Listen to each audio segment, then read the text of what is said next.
Hello, PianoTurtle here. Today we continue and conclude with Tina and Tammy's story. A week had passed since Tina's first lesson, where she learned to play with both hands, Jingle Bells, Mary Had a Little Lamb, and Ode to Joy melodies. She did so well, I started teaching Clementi's C major sonatina. That was not planned, actually. Nothing ever is when I teach a session. The week plans itself. Tina's mom, Tammy, actually texted me during the week, expressing a few joys and a few issues. She was very happy that Tina was able to read all notes comfortably after 3 days.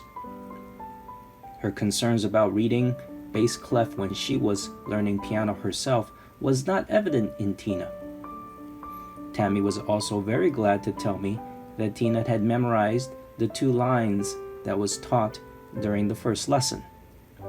It turned out Tammy simply repeated what I did and showed her by rote the 2 lines phrase by phrase, and since there were just a few left-hand notes, some of them were added to the right-hand passages.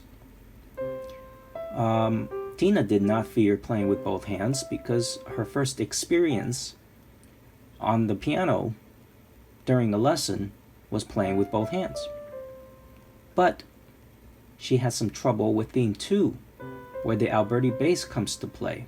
Here's a demonstration of Alberti bass. It's basically just a chord, but broken up in various ways. I simply said, okay, leave that to me. I had told her to journal every session, how long it took, what parts did she work on, as well as journal her mood during each session. I asked Tammy about the rest of the piece. Was she able to teach the similar and repeating lines? Well, the answer was somewhat. Tammy did point out the similarities to Tina, but she did not play it as much. Tammy was apologetic about it and said that she had some pushback from Tina since the home surrounding is more leisurely, but that was expected. If those are the challenges, then that was the least of my concerns.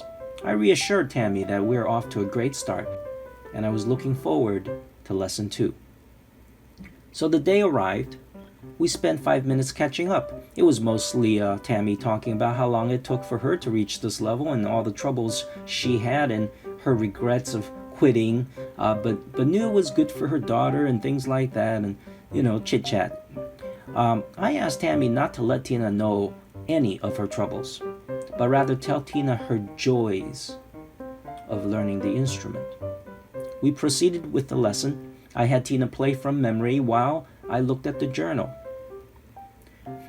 Around 30 to 40 minutes a day. Wow. In the first 3 days, with mom's supervision and teachings.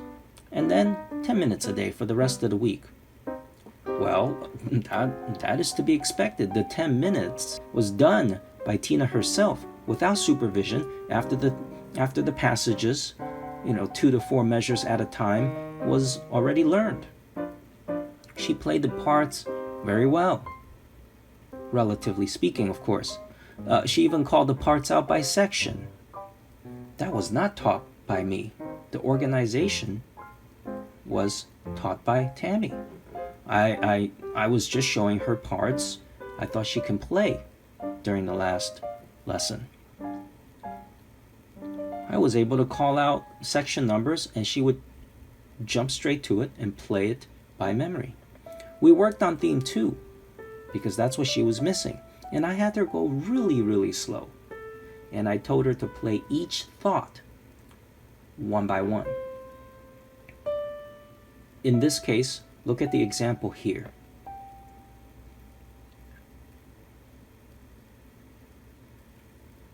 Play right hand against a 5 and 1 in the left hand, just like this.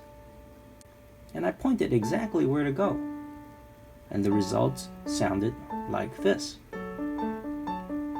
Every time she did something right, I would place pennies. Every time she showed me hints of losing patience, I will pull out a dime. I also kept tabs on the number of rounds she did before losing patience. Yeah, well, it's only about three rounds and she shows signs of losing patience. Right? But we got to 10 rounds with my encouragement and some coins. Now, I did not have Tina do the passages until it was completely comfortable. The goal was to show Tammy it can be done and how it was taught. After all, Tammy had 6 days and I only have 1 hour to spend with Tina. Well, her rhythm was very good since she understood it as fast notes and slow notes. She felt the rhythm because of physical memory, and because she heard me play it, and because she listened to YouTube at home. Tammy watched and finally said during class that I took more time and went slower than what she did at home. But Tina learned it faster by moving slower. She said it like she was surprised, but we both know slow practice is great. Still, it is one thing to know of it, and it's another to have the experience of it.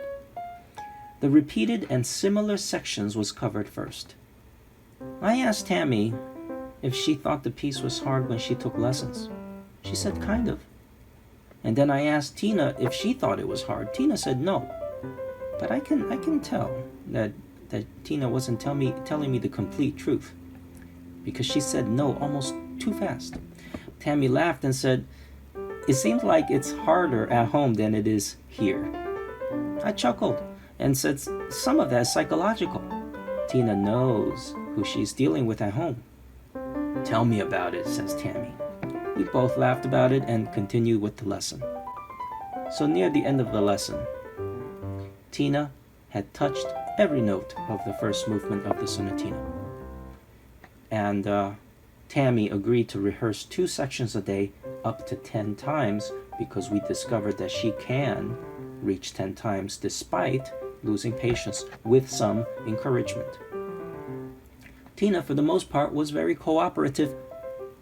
She did not know what levels are. She simply did what she was capable of while revealing to me and to Tammy hidden talents within her, as well as human traits such as losing patience, getting distracted, not paying attention, so on and so forth. We spent 4 more weeks on the first movement, and that is where I guided her through my 10 steps, the action steps. Tammy understood the steps and the philosophies and strategies behind the steps, while Tina did not. She did the steps, but didn't necessarily understand the value of the steps yet. But she was only 5. Her technique book was, at first, Hanon, but we only did numbers 1 through 5. For variety's sake, as long as both of her hands are moving, the goal was achieved. Hanon was used during lesson to build posture and technique. I never taught any notes, and Tammy was instructed to only teach, if necessary, the first measure. I encouraged Tammy to encourage Tina to figure out herself how to reverse it.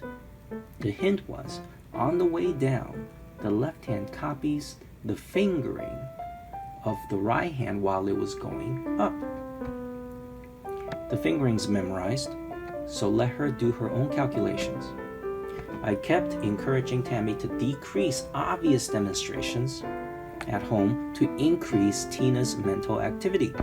During the 2nd and 3rd month, movement 2 and 3 was taught. During one of those lessons, she asked me in a lowish voice, "Am I doing well?" I asked her, "Why are you asking me that?" She said, "Well, it's been 2 months and I only learned 1 piece." Well, first of all, it's 3 movements. But anyway, I was surprised, but not as much as Tammy. Tammy, the mommy, bursted in and said, "Oh, honey, you have no idea how well you're doing. Oh, my goodness."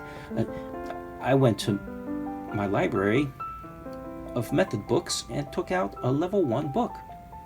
I handed it to Tammy I said to her, take a look at that. The assignment is this. Have her sight read through this book. Do not practice it. Don't do those exercises. It takes a lot of time. Just have her read the pieces. Do not let her turn pages. You must do it. It's psychological. Keep turning pages until Tina runs out of patience. Let her focus on the page. Don't let her know how many pages it's been. Let me know how many minutes each session and how many days until the end of the book. Have her admire the pictures and read the English out loud. The following week, Tina came in, and the first thing she said was, I finished the book. I looked at her journal. 2 days it took. 28 minutes on the first day, and 35 minutes on the second. I asked her if there's anything in the book she did not understand. She said no. The English was rather basic. I looked at Tammy. She nodded and confirmed that it wasn't beyond her reach.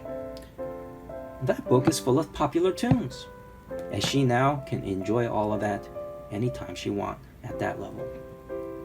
I asked Tammy if Tina was encouraged because she finished the book, a whole book. Tammy said, not really. I think she's too young to understand her progress. I said, don't worry about it. Yeah, her sonatina have more notes than the whole book, so of course she wouldn't feel the sense of accomplishment, and that's what she needs. Don't worry, I will show her a piece that will give her a sense of accomplishment. Tina was able to play many classical masterpieces within 2 years, and she was sight reading a lot of easier pieces on her own. Her biggest piece was Beethoven's Fifth Symphony, transcribed for 4 hands. It was the same piece that she heard Henry play a little bit of quite a few times. Yeah, after 2 years, the family moved to Atlanta. Before she left, I gifted her one of my favorite Transformer toys, and she gifted me a very nice hand-drawn picture. And Tammy left me a very nice card. We had a wonderful experience. She is a teenager now. Straight A student, of course. She used the 10 steps on all her subjects, but not all subjects required all 10 steps. She also won first prizes in multiple local piano competitions and would surely enjoy music for the rest of her life. In the next episodes, I will do tutorials on this particular Clementi sonatina, and I will show all 10 action steps in action.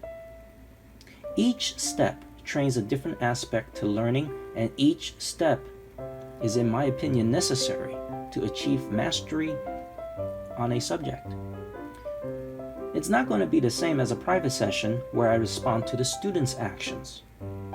Here, during these episodes, I will simply show the piece and how each step is used to learn and master the piece. Stay tuned.